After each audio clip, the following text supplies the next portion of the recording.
अस्सलामुअलैकुम, मैं राना नवीद हूं और आप हमारा यूट्यूब चैनल देख रहे हैं। अब तक की लेटेस्ट अपडेट्स और बिग न्यूज़ स्टोरीज के साथ आपकी खिदमत में हाजिर हैं।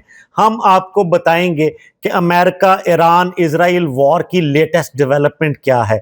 इसके अलावा आज की सबसे बड़ी खबर, 2 दिहाइयों के बाद अमेरिका ने वहां से इराक से जाने का फैसला किया है और वो अपना बोरिया बिस्तर क्यों लपेट रहा है, किसने जनरेशन जी को गटर जनरेशन कहा है। ये सब कुछ जानने के लिए आप हमारे साथ जुड़े रहिए। हमारे चैनल को सब्सक्राइब कीजिए, बेल आइकॉन प्रेस कीजिए ताकि रोजाना की बुनियाद पे हम आपको अपडेट रखने की जिम्मेदारी निभाते रहें। तो सबसे पहले मारियो नोफेल के एक्स के ऊपर दी गई खबर से आज के इस खुशी व्लॉग का आगाज करते हैं।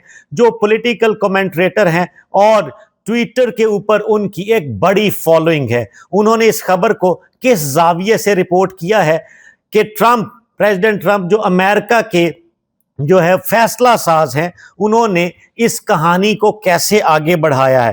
Trump has ordered a fresh attack on Iran and US officials say it could start this weekend. ये है ताजा तरीन अपडेट और वो ट्रंप का इरादा जो फैसला कुन समझा जा रहा है, जिसके कॉन्सिक्वेंसेस ईरान के लिए इंतहाई खतरनाक होने का दावा किया जा रहा है। अमरीकी हुकाम इस दावे की तस्दीक कर रहे हैं कि प्रेसिडेंट ट्रंप इस तरह का इरादा रखते हैं कि ये जो कमिंग वीकेंड है, यानी जो आज से शुरू हो रहा है, इसमें किसी भी वक्त वो इजराइल के साथ मिलकर एक बड़ी जॉइंट एयर स्ट्राइक करने का प्लान कर चुका है और उस हवाले से बार बार ईरान को खबरदार कर रहा है। उनका ये कहना है कि हम हर हाल में इस फैसला कुन घड़ी में ईरान को घुटने टेकने पर मजबूर करेंगे। ये प्रेसिडेंट ट्रंप ने अपने हालिया इंटरव्यू में भी ये स्टेटमेंट दिया है। वो इस बात पे जोर दे रहे हैं कि इनफ इज इनफ। ये जंग एक तवील अरसे की जंग बन चुकी है और मामलात खतरनाक हद को टच कर रहे हैं। उन्होंने कहा, president Trump ordered an attack aimed at forcing Tehran to surrender expected to last a few days and possibly beginning within hours. ये जो मैंने आपको बताया, अभी खबर मैंने बाद में पढ़ी है, लेकिन मैंने ट्रंप की जो इस वॉर स्ट्रेटजी है उसको एनालाइज करते हुए कि वो पहले कुछ गीदड़ भभकियां देते हैं, उसके बाद संजीदा धमकियां देते हैं, फिर उस सारी कार्रवाई को खुद ही से अनडू कर देते हैं और फिर आखिर में फेड अप होके वो ये कहते हैं कि मैं इसको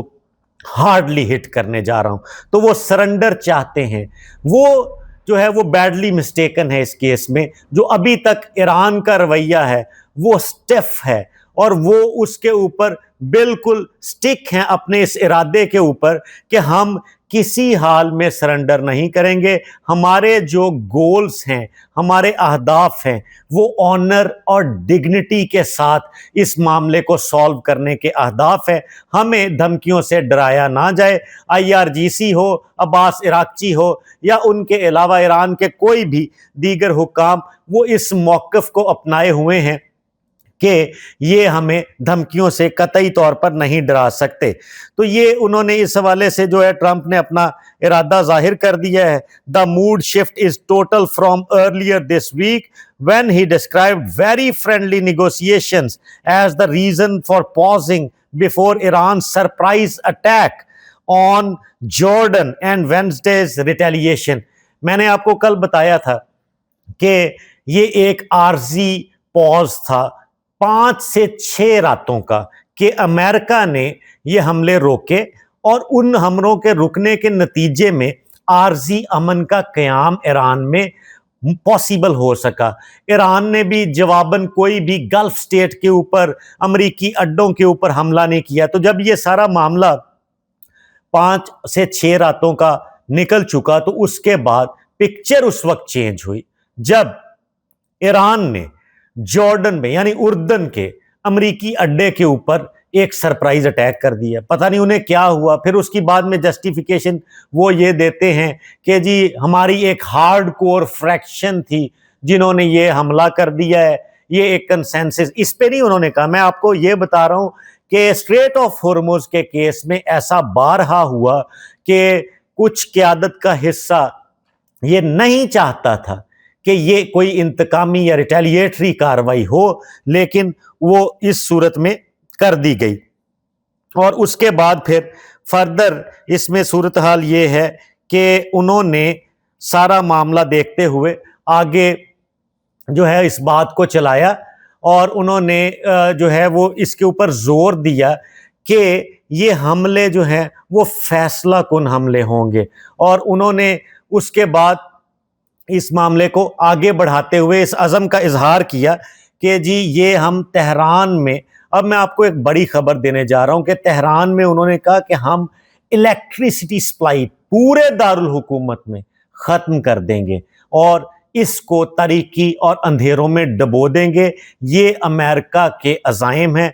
उन्होंने बिलखुसूस, ये तो मैंने आपको तेहरान का सिर्फ बताया कि तेहरान में बिजली, उन्होंने कहा जी हम जितने भी ग्रिड और पावर स्टेशन हैं उनको निशाना, इसके अलावा भी जो उनके आने वाले हमले हैं उनकी तरतीब और पर्पस ये उसमें जो है वो रिफ्लेक्ट कर रहा है कि उन्होंने कहा है कि एनर्जी सेक्टर्स जितने भी हैं वहां पे ईरान में, हम उनको भी इस वीकेंड से ऑनवर्ड्स निशाना बनाएंगे। तो ये जो है वो रिपोर्ट रॉयटर्स ने छापी है जिसका मैंने अभी जिक्र किया। यूएस रॉयटर्स बता रहा है, बरतानवी खबर रसां एजेंसी, मोतबर तरीन मुस्तनद तरीन agency, US Israel planning to bombard energy related targets in Iran. ये सीबीएस ने रिपोर्ट किया, रॉयटर्स ने इसकी news supply all over the world दी और उन्होंने ये बताया कि ये प्लानिंग हो चुकी है कि बॉम्बिंग कैंपेन जो है वो ईरान के एनर्जी इंफ्रास्ट्रक्चर टारगेट्स पे की जाएगी। इसी बात का खदशा था कि ये जंग ऐसी सूरत हाल ना इख्तियार कर जाए कि इसमें शहरी इंफ्रास्ट्रक्चर, सिविलियन कैजुअलिटीज का खतरा हो और एनर्जी का नुकसान हो। ये बात अब उस तरफ जा रही है। वो कह रहे हैं कि जी ये जो कैंपेन होगी, रॉयटर्स उसमें बताता है कि the campaign would be one of the harshest yet against Iranian energy infrastructure during US Israeli war against. जब ईरान अमेरिका इजराइल की ये जो जंग है इसमें सबसे हार्श अटैक किया जा रहा है। ये आपको आने वाले कुछ घंटों में नजर आना शुरू हो जाएगा कि ये सिर्फ और सिर्फ गीदड़ भभकियां हैं या इसका कोई प्रैक्टिकल एग्जीक्यूशन आपको देखने में मिल सकता है। तो ये इस हवाले से इन्होंने रिपोर्ट किया और इसमें मजीद उन्होंने बताया कि जी ये चंद घंटों की दूरी पर यह मामला रह गया है और इसमें बात जो है वो आगे तक जा रही है।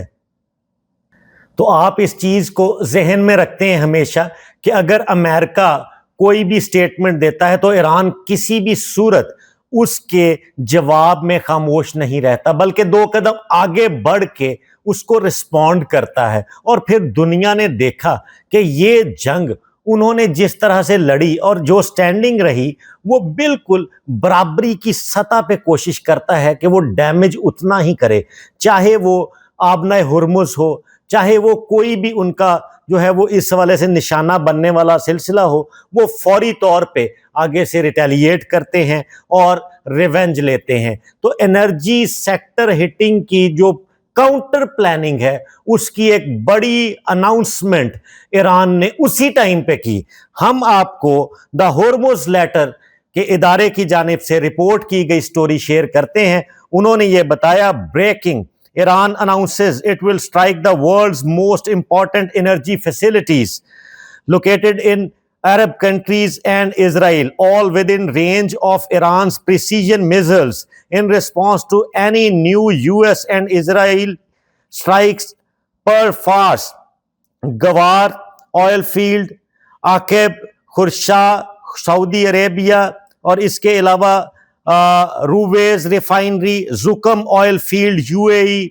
ये उन्होंने अब इस कहानी का वन लाइनर और लुब्बे लुबाब ये है कि जब उन्होंने ये कहा कि ईरान को हमने हिट करना है तो फिर ईरान ने आगे से ये बता दिया कि उन्होंने तो पता नहीं करना है या कब करना है, हमने मार्क किए हुए हैं अपने टारगेट्स। और वो टारगेट्स उन्होंने बताए, उन्होंने कहा कि जी हमने अरब कंट्रीज जो हैं उनकी ऑयल रिफाइनरीज और एनर्जी यूनिट्स को हिट कर देंगे हम फौरी तौर पे, ईंट का जवाब पत्थर से देंगे।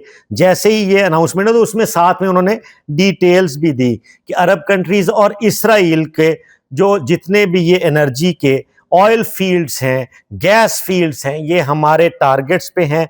और प्रीसीजन मिसाइल अटैक, हम अपने मिसाइलों की एक्यूरेसी के साथ एग्जैक्ट इसराइल और अरब कंट्रीज के इन ऑयल फील्ड्स को निशाना बनाएंगे, जिनमें से चंद के नाम मैंने आपके साथ शेयर किए हैं। उसके बाद अलावा वो कहते हैं Burgan oil field Kuwait, 67 barrel reserve है वहां पे, 2 मिलियन बीपीडी।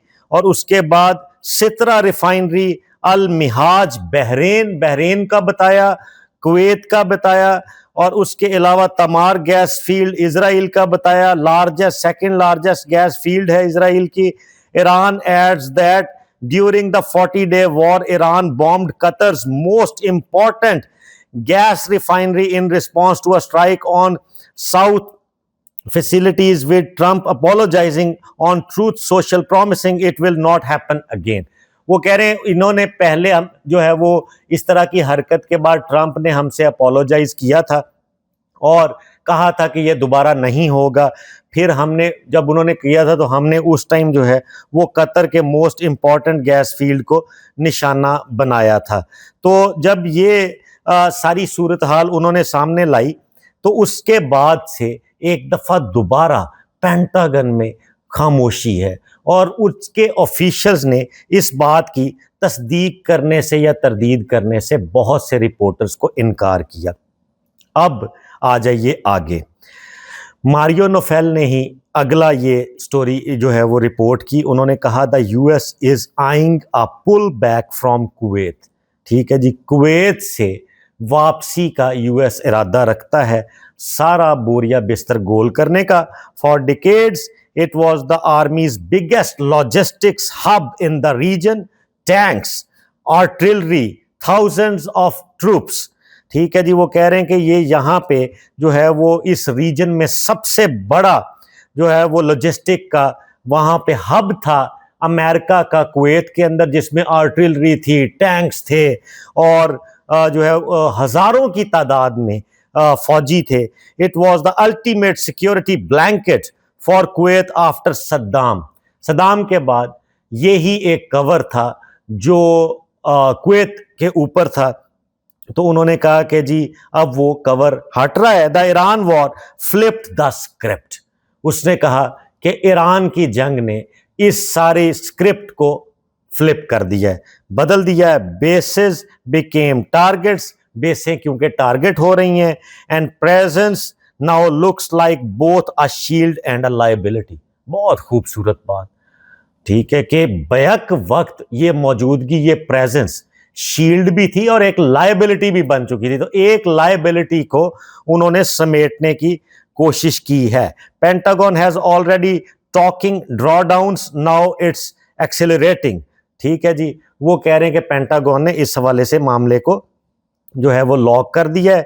तो अब मैं आपको दूसरी बड़ी खबर जो मेन स्ट्रीम मीडिया पर, जब आप हमारा ये खुसूसी व्लॉग देख रहे हैं खित्ते की सूरत हाल के ऊपर, अमरीकी अजाइम के ऊपर, अभी तक ये खबर नहीं आई। जान लीजिए कि अमेरिका ने अपना पूरा सेटअप इराक से भी लपेटने का जो है वो अज़म का इजहार किया है, क्योंकि 2 दिहाइयों से ज्यादा अरसे से ये सेटअप वहां पे लगा हुआ था और अब जो है उसको भी रोल बैक किया जा रहा है और वो अपना बोरिया बिस्तरा वहां से भी गोल कर रहे हैं। Last but not the least, Kangana Ranaut, versatile actress, Bollywood की एक मंझी हुई अदाकारा, लेकिन अक्सर वो जब पॉलिटिकल सिनेरियो में जंप इन करती हैं तो वो थोड़ा सा लाइन को क्रॉस कर जाती हैं। चाहे वो करण जौहर के साथ इंटरव्यू हो, उसमें भी वो उनको उनके सामने रगड़ा दे देती हैं। इसके अलावा उनका एक अपना स्टाइल है, उनका अपना जो है वो अक्सर वो जो पॉलिटिकल उनका स्टेटमेंट होता है वो कंट्रोवर्सी क्रिएट करता है।